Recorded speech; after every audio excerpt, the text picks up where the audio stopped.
ഹരിനാരായണ ഗോവിന്ദ ജയനാരായണ ഗോവിന്ദ സല്ലീലാപര ഗോവിന്ദ സ്വർലോകേശ്വര ഗോവിന്ദ ഗോവിന്ദ ഹരേ ഗോവിന്ദ ഗോവിന്ദ ഹരേ ഗോവിന്ദ.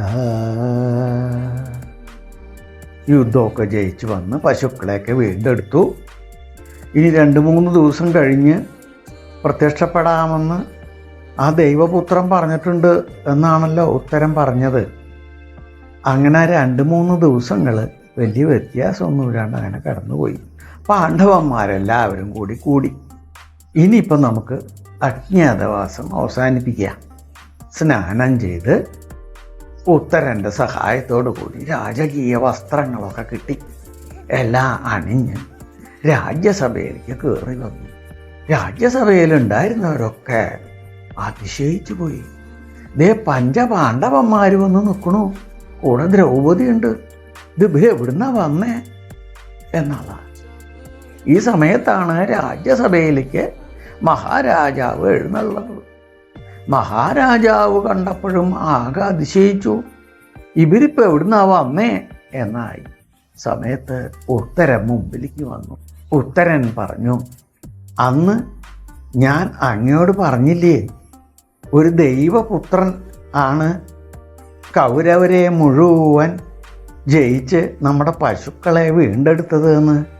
ആ ദൈവപുത്രൻ ആണ് അങ്ങയുടെ അരമനയിലെ സ്ത്രീകളെ നൃത്തം പഠിപ്പിക്കുന്ന ബൃഹന്തള.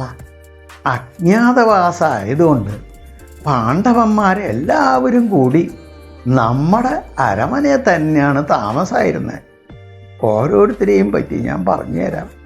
അങ്ങയെ ചൂത് കളിച്ച് സന്തോഷിപ്പിക്കുന്ന കുങ്കൻ ബ്രാഹ്മണനുണ്ടല്ലോ, അതാണ് സാക്ഷാൽ ധർമ്മപുത്രർ.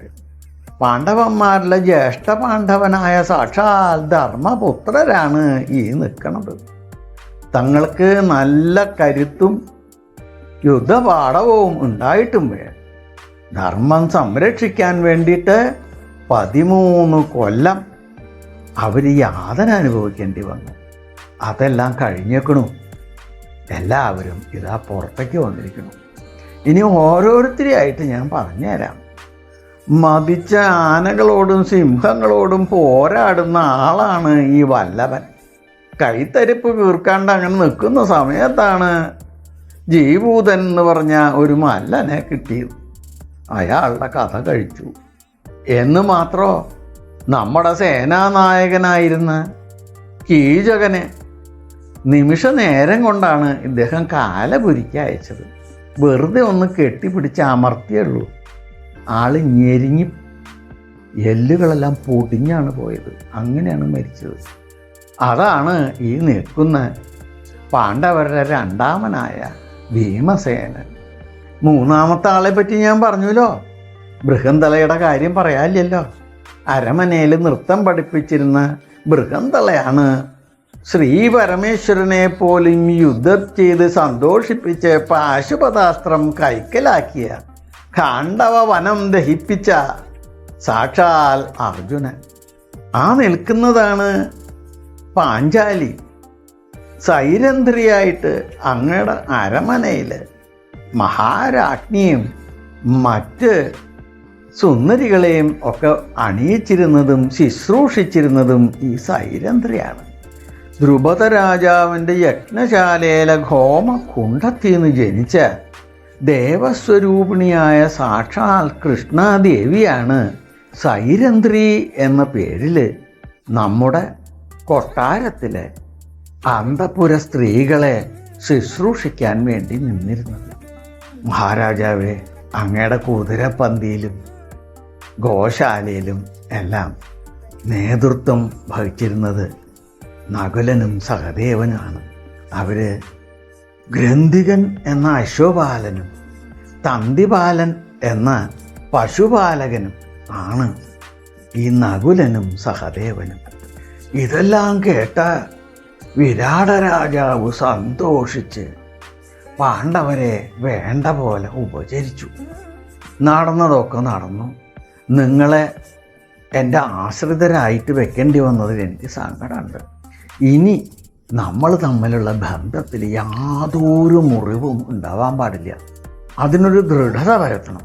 അതിന് എൻ്റെ ഏക പുത്രിയായ ഉത്തരെ ഞാൻ അർജുനന് വിവാഹം കഴിച്ചു കൊടുക്കാൻ തീരുമാനിക്കുന്നു എന്ന് പറഞ്ഞു. എല്ലാവരുടെ കണ്ണും അർജുനൻ്റെ മുഖത്തെത്തി. അപ്പം അർജുനൻ പറഞ്ഞു, ഞാൻ ഉത്തരയെ നൃത്തം പഠിപ്പിച്ചവനാണ്, ഗുരുസ്ഥാനീയനാണ്. അതുകൊണ്ട് ഒരിക്കലും എനിക്ക് ഉത്തരയെ വിവാഹം കഴിക്കാൻ പറ്റില്ല.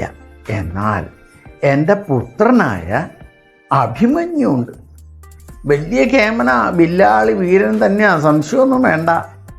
അവനെ കൊണ്ട് നമുക്ക് ഉത്തരയെ വിവാഹം കഴിപ്പിച്ചാൽ ഈ ബന്ധത്തിന് ദൃഢത കൂടും എന്നാണ് എൻ്റെ അഭിപ്രായം എന്ന് പറഞ്ഞു. കേട്ടവർക്ക് സന്തോഷം തോന്നി. അപ്പോൾ തന്നെ അശ്വരൂഢന്മാരായ ദൂതന്മാരെ പാഞ്ചാലം, കേകേയം, ദ്വാരക മുതലായ സ്ഥലങ്ങളിലേക്ക് രാജാവ് പറഞ്ഞയച്ചു വിവരം അറിയിക്കാൻ. ദ്വാരകേന്ന് ശ്രീകൃഷ്ണൻ, ബലരാമൻ, അക്രൂരൻ, ഉദ്ധവൻ തുടങ്ങിയവർ അഭിമന്യുവിനെയും കൊണ്ട് വിരാട രാജ്യത്ത് എത്തി. ഒരു നല്ല ദിവസം, നല്ല മുഹൂർത്തത്തിൽ ഉത്തരയെ അഭിമന്യു വിവാഹം കഴിച്ചു. അങ്ങനെ ഉത്തരാ സ്വയംവരത്തോടുകൂടി വിരാട പർവം അവസാനിക്കുകയാണ്. ഇനി ഉദ്യോഗപർവമാണ് അടുത്തത്. എല്ലാവർക്കും കണ്ണടയ്ക്കുമ്പോൾ തന്നെ ആ ഭഗവത് സ്വരൂപം കാണാൻ കഴിയണേ എന്ന് പ്രാർത്ഥിച്ചുകൊണ്ട് ലോക സമസ്ത സുഖിനോ ഭവന്തു.